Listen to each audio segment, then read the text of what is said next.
All right, ladies and gentlemen, welcome to chapter 22. We're going to talk about the Civil War in this chapter. And we got to ask ourselves our essential question and see if we can answer this throughout the chapter. What factors and events influence the outcome of the war? So, what things happened that led to the eventual end of the war with one side winning and one side losing?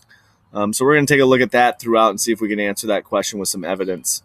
From chapter 22. So you should have a sheet in front of you. You want something to write with. If you don't have it, stop this thing right now and get yourself a pencil, get yourself the worksheet that goes along with it. So first thing we got to do, you know how I like to do this, is you're going to want to jot some of this stuff down. So we've got a picture here of Union soldiers marching off to war. I want you to take a look at this image and jot down a few details that you see. Here, we'll blow up the image here real quick so you can get a better look at it. What are some of the details that's going on here, and see once what we can come up with and what's going on here. Give us a sense of what it would have been like during this time period. So here's our next question. Suppose you're a Union soldier, so one of these guys in blue marching along. Picture yourself at the scene. You got to ask yourself, how would you feel if you were one of these guys lined up here marching? Think about the feelings that all these different guys must have felt as they were getting ready to go to war. Now let's take a look at some Confederate soldiers marching off to war. So this would be characterized by the southern states in the U.S. at this time. And what details do you see in this image? So let's blow it up again, take a look. And again, just look at some of the details going on here that might give us a little insight into the feeling and what this scene would have been like back in the 1860s. All right. Don't forget to jot down a few things. So here's the question. Suppose you're a Confederate soldier. Picture yourself in this scene. How do you feel? So again, it's asking you, how would you feel if you were one of these Confederate soldiers getting ready to go to war after seceding from the United States? So think about some of those things. Jot down some of your stuff. We're going to discuss this a little bit later. Let's take a look here at now both pictures side by side and start to look at what do you notice that's different between these two images. What details do you see that are different, the way things are set up and all of that kind of thing. So take a look at both those pictures, jot down a couple things, we'll discuss it, and I want to hear what you have to say. So let's answer the questions here in the preview. So just ask yourself this: how might real Civil War soldiers have felt marching off to war, and be able to explain why? So take a moment. If you got to hit pause throughout this, that's fine. But you're going to want to jot down some of these answers. So here's your second question. How do you think civilians watching the parade might have felt? And think about why. Again, come up with some evidence. Why would people watching this, how would they have felt and why?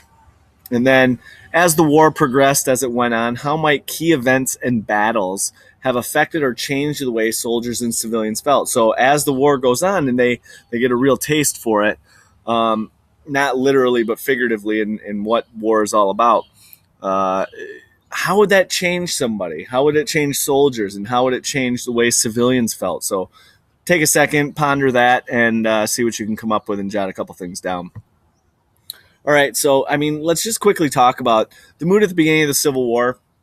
In the North and South was what we would say optimistic and defiant. So optimistic is like having a really good, positive outlook on what was up ahead.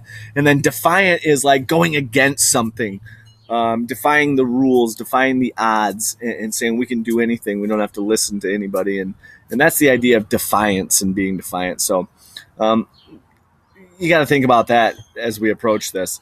And most people on both sides, they didn't expect it to be long or bloody, but the fact is they were wrong. You're going to find tons of evidence that indicates how brutal fighting in the Civil War was, and then how long the war actually lasts. So think about some of those things. We're going to learn how key events in the battles affected the soldiers and the civilians. So we're going to look at Gettysburg, Antietam. We're going to look at the Battle of Vicksburg and a few others. And how is this going to start affecting soldiers and civilians? And then you're going to find out how attitudes towards the war changed as the war progressed. Did people want to stay in the war? Did they want to get out of the war as time goes on? Think about some of those kinds of things as well. So make sure you got these key content terms. You got 6 of them. You're going to want to do this on a linking vocab sheet or Quizlet, whatever your preferred option is, but you got to make sure you get these terms because you're going to need to know them. They're going to help you understand really the main ideas of this lesson. So you got Civil War. What does that mean? Confederacy, Emancipation Proclamation, Habeas Corpus, Gettysburg Address, and Appomattox Courthouse. All terms that you need to know throughout this chapter.